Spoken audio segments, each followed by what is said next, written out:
Hello and welcome to another video. This is episode 35 of the podcast and let's get right into it. First up, I would like to give an update on my Constance Strickmoden Model 40, Model 40 knit that I was working on. So to give you a bit of a reminder, this was a vintage pattern from the 1950s. I think 1954 if I'm correct. But yeah, it was just a pullover. Well, it does have a name. It's a Damenpullover mit runder gerippte Passe, so women's pullover with ribbed yoke, and that's exactly what it was.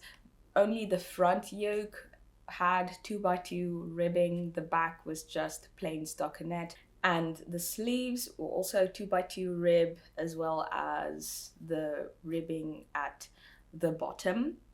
Yes, so the original construction was bottom up, flat. You knit the back first and then the front.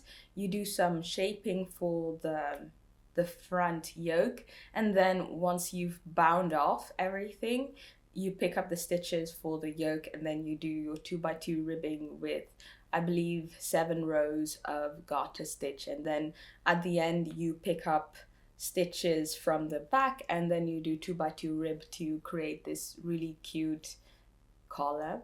Yes, so what I did, I re-engineered it, if that makes any sense. I turned it into a top-down circular yoke pattern with also 2x2 rib at the back, and then I knit flat the body and then seamed it at the end. I used some lamb's wool, lace weight 400 meters per 50 grams, held double to knit that up. And yeah, this is how it's looking right now. Ta-da! Yes, oh. Yes, I actually finished knitting it up. I believe that in the previous episode I was about here and I had finished one sleeve, and now both sleeves are done. And yeah, everything is done. You can see the seam here. My seaming, my mattress stitch, if that's correct. Is that how you pronounce it? I think it's looking pretty good. I've definitely improved since I first started seaming up my knitwear. I can also show the inside.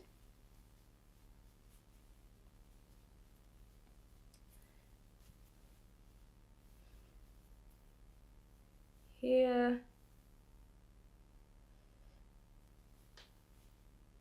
and here. One thing that's really nice about knitting things flat is that at the end, when you have, okay, so if at the end you have your, what would you call them? Your ends at the edge, you can just knit them or sew them into the seam, which is really nice. And that definitely helps if you have lighter knits and they're a bit see-through and you don't want to show where your ends are. You can make sure that every single time you add new yarn that you're at one of the two ends of your piece, and then at the end you can just hide them in your seams. So that's really nice. I had some rowing out at the top here, if you can see. And then towards the bottom, I just focused more on trying to get a more tighter stitch for my knit stitches. So I adjusted my knitting tension, and I just tried to focus on that for a couple of rounds until it became a bit natural, and that solved most of the severe rowing out. I think you can definitely see a difference between the top part and then the bottom part here. I don't know. But yeah, I think the hardest part of this knit for me was really just the armhole shaping. I I'm not too experienced when it comes to trying to figure out how to do that on your own. So this was an interesting challenge. I was a bit scared that I made the armholes a bit too big, but when I wear it, I actually think it looks quite nice. There's definitely space for improvement, but I believe that will come with the next piece that I work on, where I have to do the sleeves myself. Yeah, because the sleeves in the original pattern, they were, I don't know, how would you call them? Kimono sleeves. So there was the sleeve shaping came with the increases that you made when going up, which actually often happens with vintage patterns. Like you start at the bottom and then you either increase for short sleeves, or for longer sleeves you cast on and then you knit up, so the sleeves are completely, yeah, there's no seam, no armhole seam. Yes. Okay, so I actually have some footage, or yeah, pictures of how it looks on me. I'll leave that here. I recorded an entire vlog, and I'm going to try and do my best to talk in detail about construction and the changes that I made, what I did. I'm actually also planning on translating the piece to English, and I'll put it up on my Ko-fi, because I did see on Reddit that there was some interest in the pattern. So I went to look at the, how would I call it? Yes, the copyright laws in Germany. I asked around as well, and so this is basically what I came up with, or this is the copyright law in Germany as I understand it. So basically, when a pattern is released, the copyright lasts until the death of the author plus 70 years. However, if the author is anonymous, like for instance in a magazine, they don't get mentioned, then the copyright lasts 70 years after the magazine has been published. And yeah, the latest this piece was published was 1954. So it's been 70 years. So I do not know whether at the back of the magazine the author's name is mentioned, because I actually found this pattern via the Wayback Machine to some person's blog from about 12 years ago.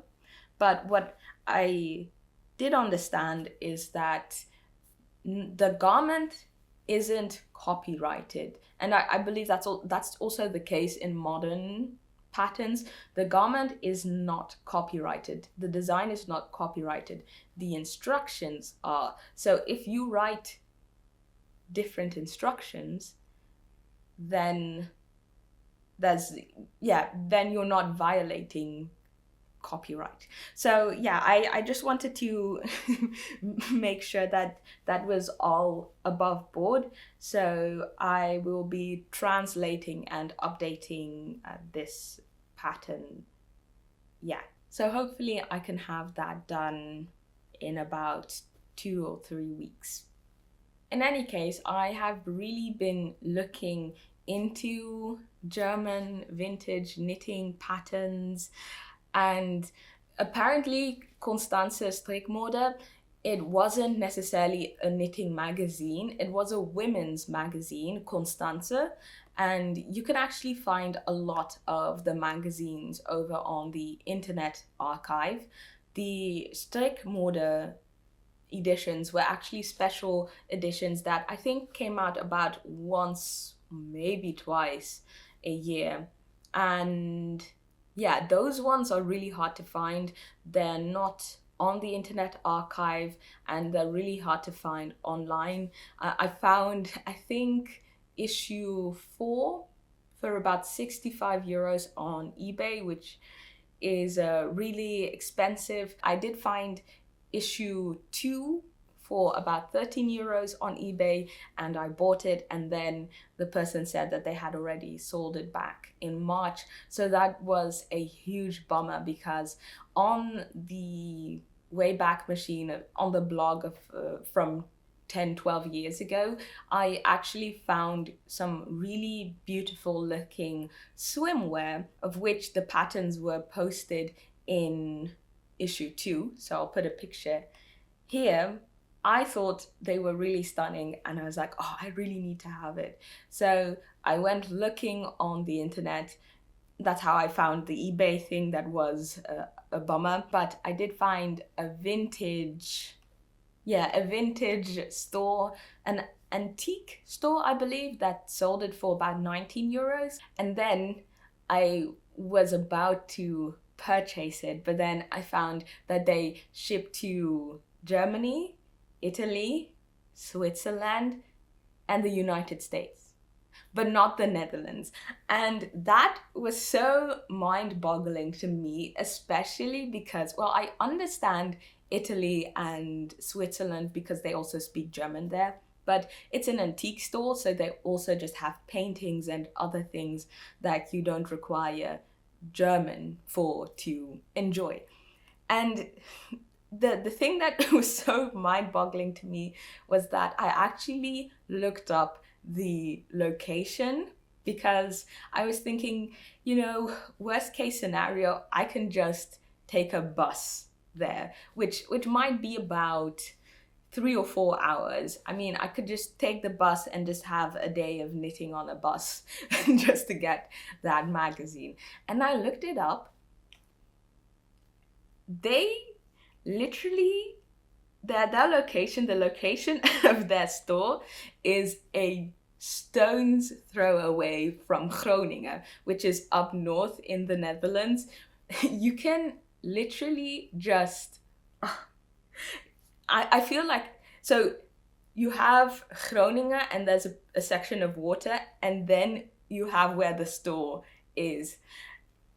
And I just didn't understand it. In any case, I tried to use, sorry for this story, but I tried to use a forwarding post thingy. So I used that service, and then in 2 hours, my order got cancelled. I don't know why. Maybe they don't like people who use forwarding addresses.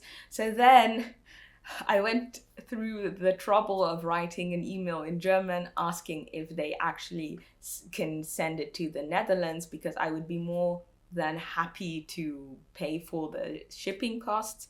I didn't get a response. After 4 days, I called both of their numbers, no response. And so I made a tiny plea on my YouTube channel and asked if there were any German people who would be so nice to, how would I say that?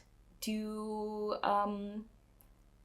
if they would be nice enough to let me lend their address so that I could send it there, and then they could send it to me. And then all of a sudden I get an email from them saying that they've sent it to the forwarding company. And I still haven't had any response on my email, any calls from them, nothing. So I have no idea what's actually going on. They also didn't send me a tracking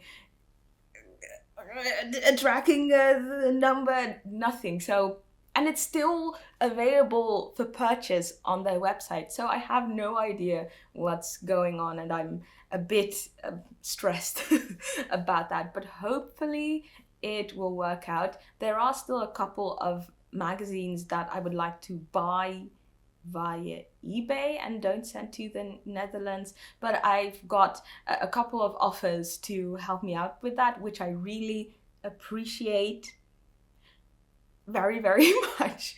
So yeah, I'll just have to sort that out today and send emails back, and then hopefully everything is A-OK.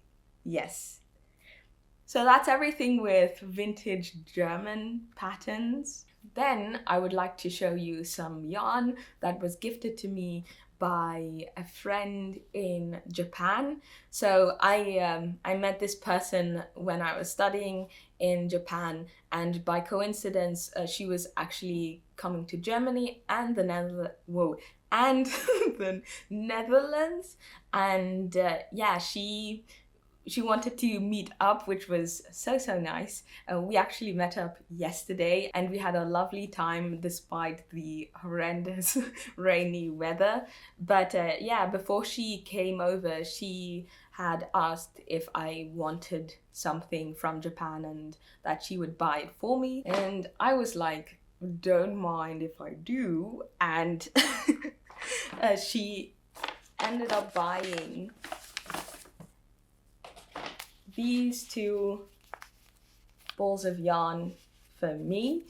So let me tell you what this is. This is some yarn from Hamanaka, which I believe is one of the biggest yarn fabricante, yarn producers in Japan. They've been around for a long time. I have some of my vintage Japanese knitting pattern books have ads for this yarn, but yeah, it is Sono Mono Heari.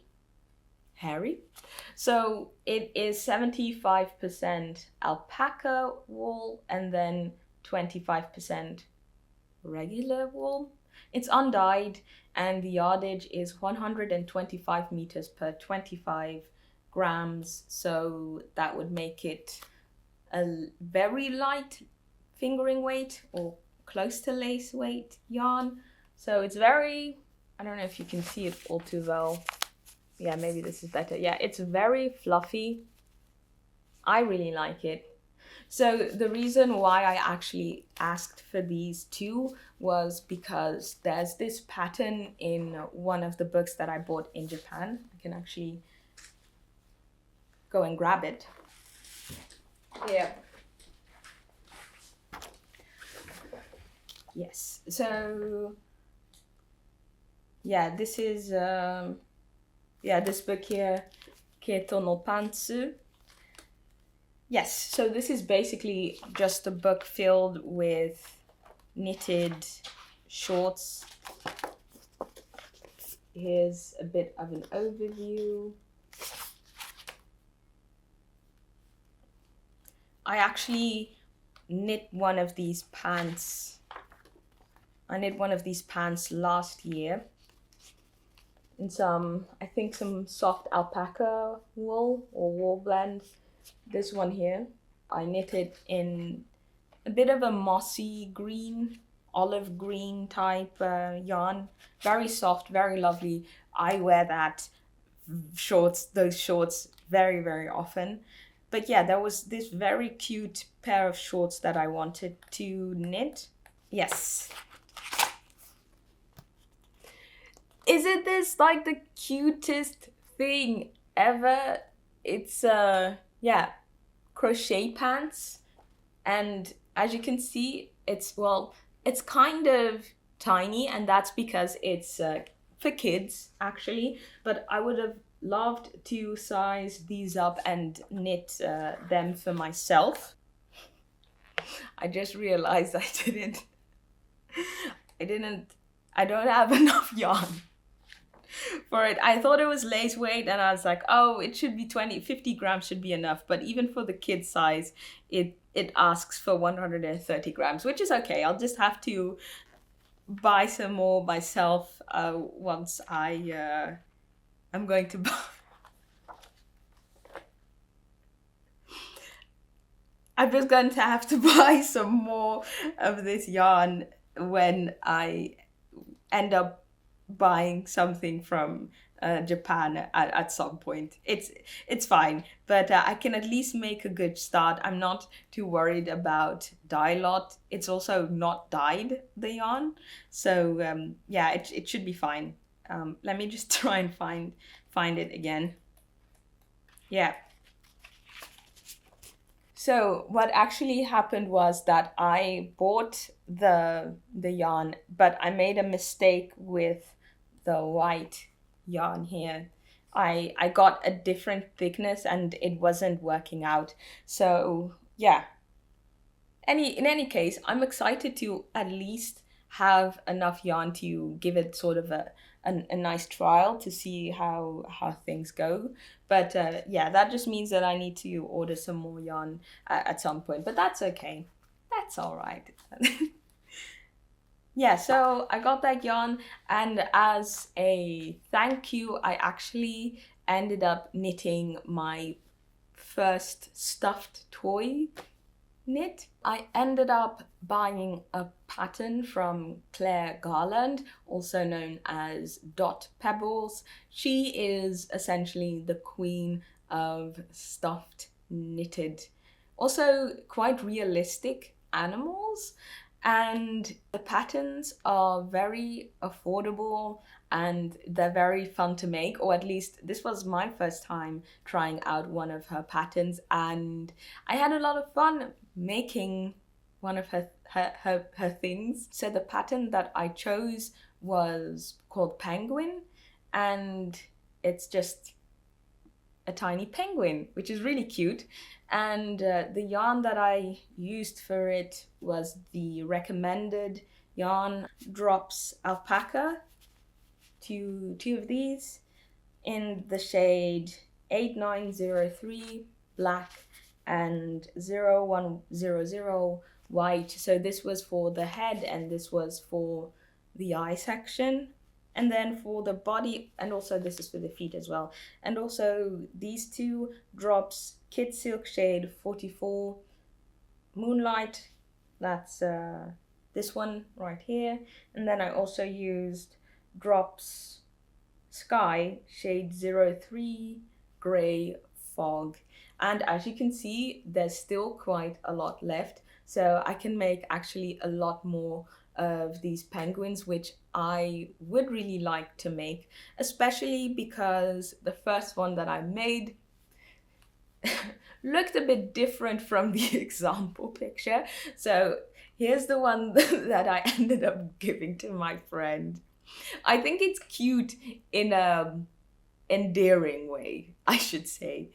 I'm very, very excited about it. And I just love the fact that because they're so tiny, first of all, it makes it very cute. And second of all, you can make so many out of them without, having to pay a lot or spend a lot of yarn. I put some hobby metal in it,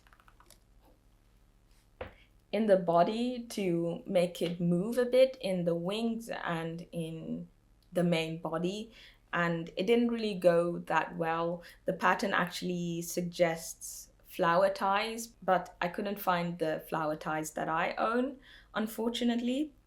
But yeah, it was a bit of a struggle working with this, so I'm going to try and get some more flower ties soon. And what else did I want to say about this? Oh, yes, that's it. As for the filling, this is also something, well, one of the reasons why I actually wanted to get more into toy knitting is because I've been thinking a lot about the scrap yarn that I have accumulated over the year, or years, I should say, over the years. I have this entire bag filled with failed projects, and what else is in here? Just tiny scraps, and also and also swatches. That's it. Swatches are also in here, a couple. And so I was thinking what I should do with this, and first I had thought about those, how would you call those, the beekeeper's quilt things, but then I don't know, I just thought maybe actually just making knitted toys would be fun as well, and not so monotonous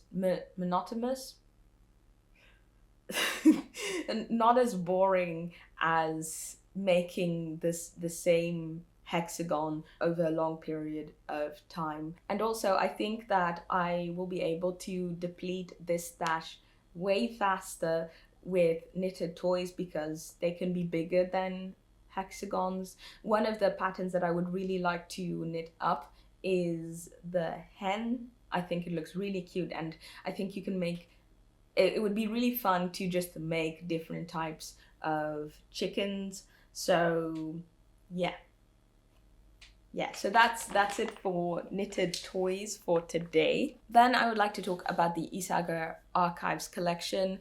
I have been trying to knit up all of these and the process has been slow, but it has been very fun. I finished the collar cape and I attempted the Esther sweater and also the Norma sweater, but I have finally managed to knit up a bit of the Norma sweater.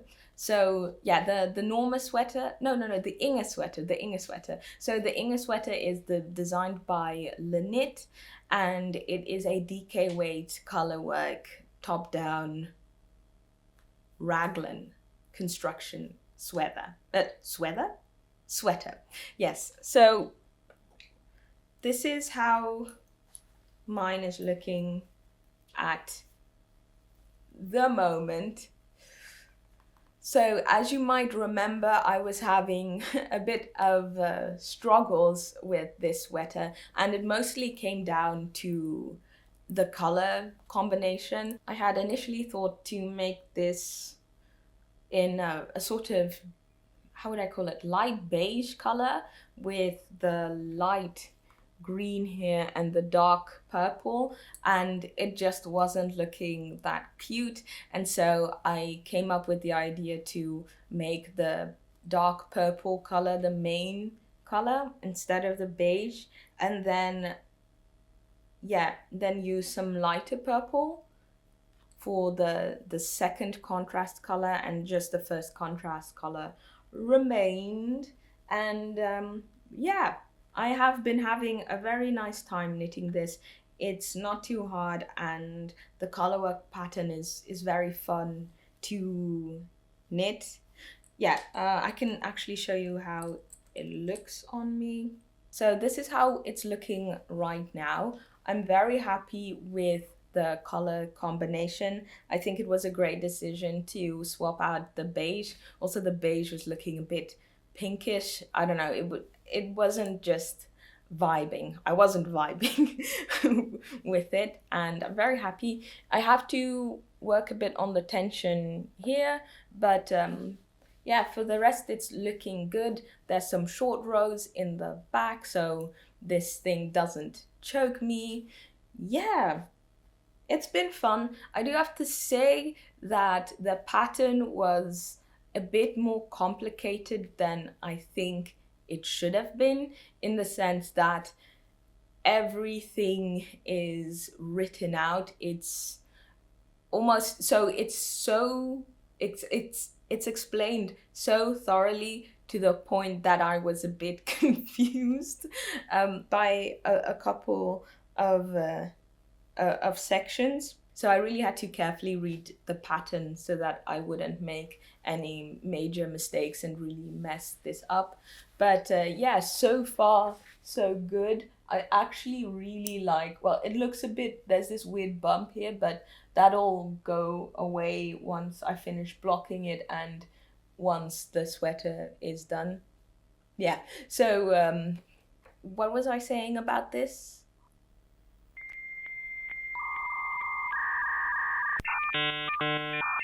Yes, this is what I wanted to say.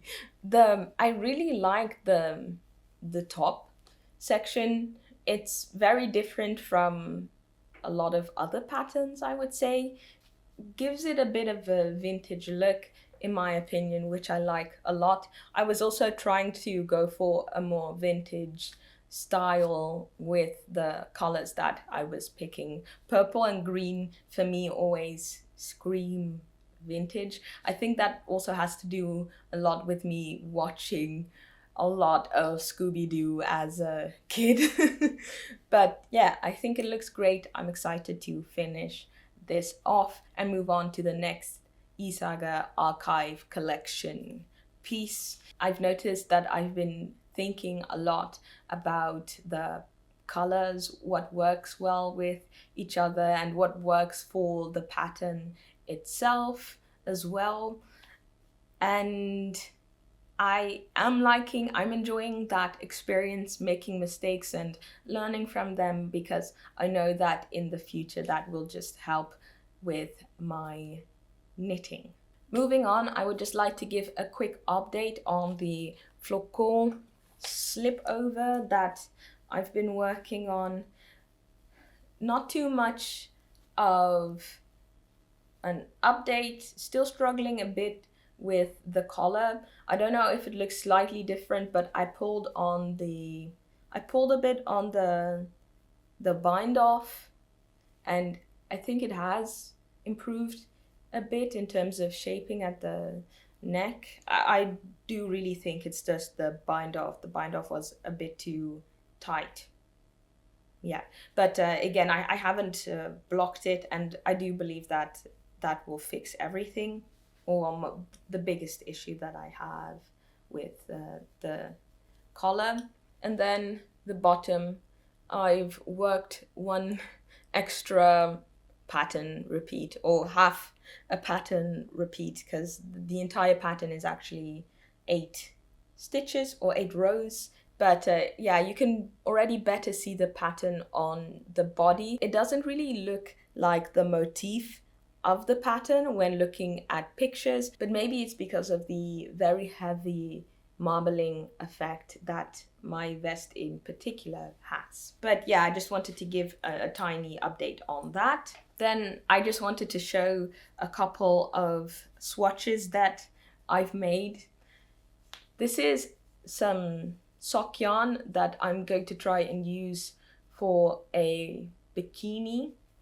So it's a vintage bikini. I'll talk about it in upcoming episodes, I'm sure, once I actually start working on it. This is literally just a swatch. It's 1x1 rib, and I think I spoke about this last year, that I was really interested in knitted swimwear, how to improve on this, because several decades ago, in the 50s, 40s, etc., swimwear was knit with wool, which, as you can imagine, isn't that nice if you end up going into the water. And so I was thinking about alternatives to that. And what I quite quickly stumbled upon was, well, aside from using acrylic with some stretch, was looking at sock yarn that was wool free. So often it's either some acrylic with some elastic nylon, or cotton with some elastic nylon. So I thought, maybe I should try using that. So I found this American brand, Hiko, yeah, from Caskel.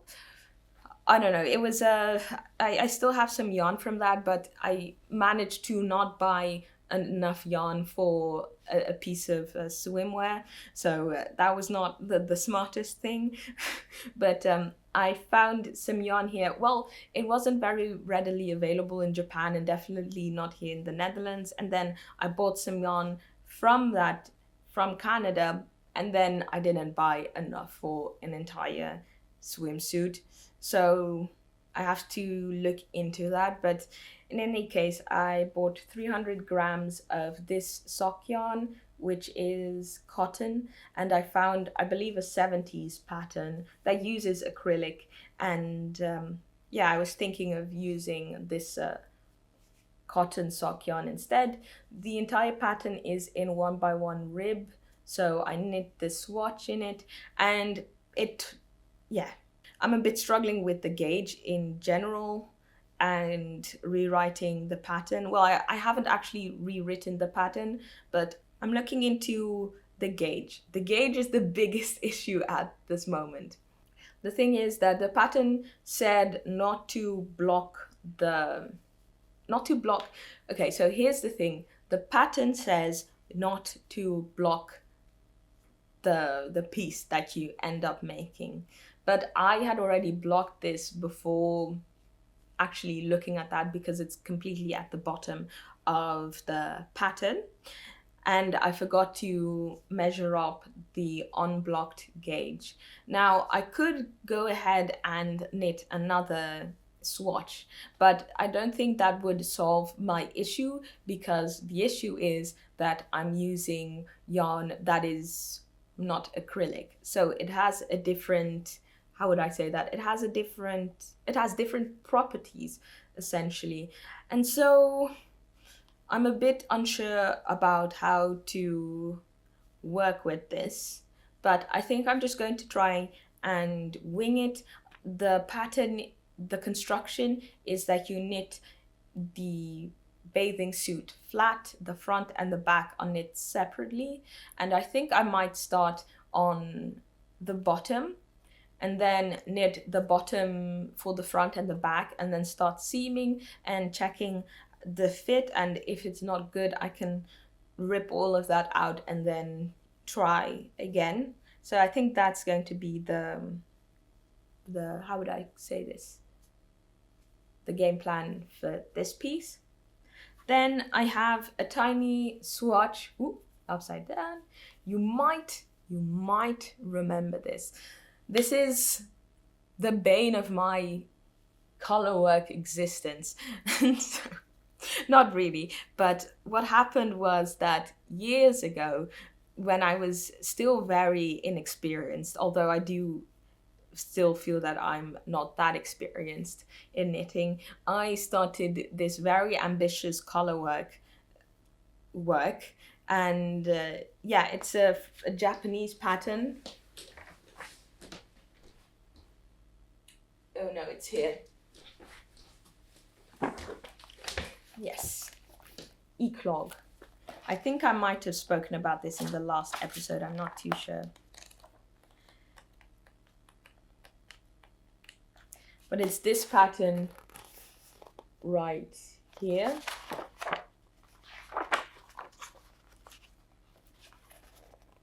Yes, this one right here. And it's heavily inspired by a Swedish pattern that I ended up actually buying a book that featured the traditional version of this pattern in, I'll get the book.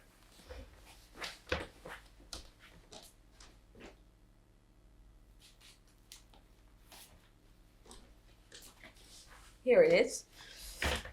It's an old book, Swedish Sweaters, New Designs from Historical Examples. So if we look at the book, is it here? Nope.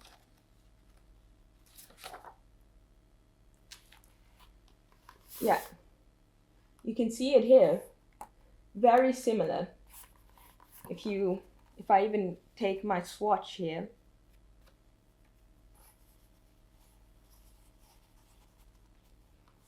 you can see that it matches up with the bottom section here. Yeah. So, I don't know why I was saying this, but yeah, I started off, I actually have, I'm sorry that this is a bit disjointed, but yeah, this is what I was working on. Actually, it looks quite nice. It doesn't look too bad, to be honest. It actually doesn't look bad at all. But yes, this is what I was working on at first, and I was struggling deeply with this. If you look at the cast off edge here at the bottom. Horrendous. No idea what I was doing. And they're just some things that I know now that I would have done differently. I was just not prepared for this, how would I call it, this pattern. But now I do think that I have the skills for it. And yeah, I made this tiny swatch, and I was already checking the gauge as I was knitting this, and it was already too big, to meet the gauge, I would say. And so I stopped this and figured I would need to go a needle size down. Yes, so the way that the pattern is constructed, it's bottom up in the round. You do first the provisional cast on, which is absolutely miserable when you're working on 2mm needles.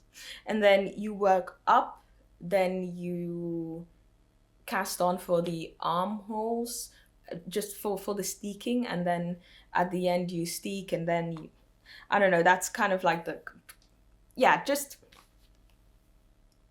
the construction is like that. Bottom up, you do steeking at the armholes, and then you seam the sleeves, which I'm not too sure if they're knit flat or not, the sleeves. The sleeves are knit in the round as well. Yeah, so I was thinking about my approach as well. I was thinking first, as you can see here, I used faux in the round to create this swatch, a technique that I learned from Roxanne Richardson. I'll put a link to that in the description box below. But as I was kind of looking at the pattern and considering it, I think I would actually just like to knit this flat. So I think that's what I'm going to do, and then I'll just be able to seam everything up at the end. And I think it'll look excellent in these colors. This is yarn from holst garn, and it is their super soft series, I believe. The darker color is Jasper and the lighter color is Damask. I found this color combination on Ravelry and thought it would look very nice. I had some doubts about this color combination.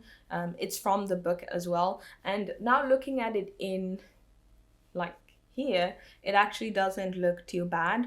Maybe I'll make something different out of this in the future.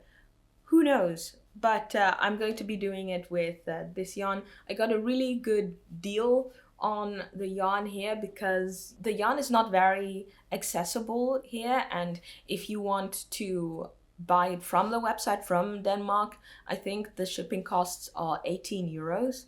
The nice thing is that Holst Garn offers their yarn in cones, 500 grams for 29 euros, so a bit less than 6 euros per 100 grams, which is really nice for 100% wool.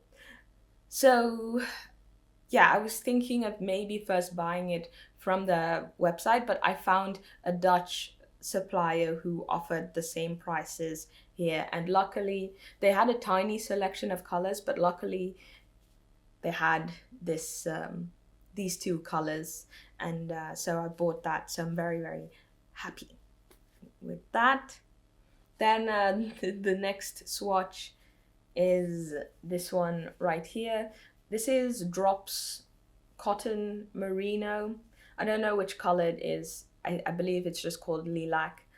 And I wanted to knit the same polo vest that I had made towards the end of last year, which was the light blue polo vest, which I made with some silk mohair and some fingering weight yarn. Yeah, I wanted to make it in a more summery yarn, so cotton merino. I do have to say the yarn here is really, really slippery. I struggle a bit with I struggled a bit with the tension for my knits. I am currently knitting combination style mostly, and my knit stitches are a bit looser than my purl stitches, and so that really was exacerbated by this yarn because it was so slippery. So instead of holding the yarn like this when I'm knitting, I have to do a little twirl, and then the tension is fine. If you look at the back, there's not too much of rowing out. So I'm re-knitting that old pattern that I designed because I wanted to make some improvements, and I think it would look really nice in this color. So there's that. Finally, I wanted to talk about a book that I recently bought. It is Knitting Plus, Mastering Fit plus Size Style plus 15 Projects by Lisa Schreier. This book is out of print. I bought it secondhand, and it was so gross when it came in. I had to actually take a wipe and wash it and clean it because there was some sticky stuff here. It was really gnarly, but yes, it's somewhat fine right now. And the reason that I bought this was because in the book Writing Knitting Patterns that I reviewed recently, I'll put a link to that video in the description box below, they suggested, if you want to know how to knit for plus sized, if you want to knit patterns for plus sized people, there's some tips and tricks in this book on how to better accommodate, how would I say this? No, how to create a better fit. Sorry, I'm blanking out here a bit. And it's a great book. It does feel a bit outdated, I would say, in the sense that there's a lot of you should, if you have this body shape, you should knit that and don't consider this. I first thought that you couldn't knit this because of the type of body type that you have, but I mean, the book is quite old. It's definitely more than 10 years old, 15 years maybe even. And but like regardless of that, you can just like read over that. There's really helpful information about how, for instance, accommodate for more fullness at the bust or more fullness at the belly. And it's really interesting in my opinion. There's also some very helpful information in terms of sweater construction. I believe there are 5 sweater constructions that they talk about in the book: round yoke, drop shoulder, dolman style. What else is there? Raglan and set-in sleeve. Yes. So the basics of all of them are presented. I believe then also the areas of issues that one might find when you look at a pattern that features only standardized sizing and doesn't offer any adjustment ideas on how to get a better fit if you deviate from those standard sizing measurements. So there's that. I haven't read all that much. I think I've been looking at the first section, which I believe is a drop shoulder. Is it a drop shoulder? Yeah, a drop shoulder. The 15 projects in the book are also very cool to look at because you can kind of see how the information that was supplied in the book gets applied in those projects.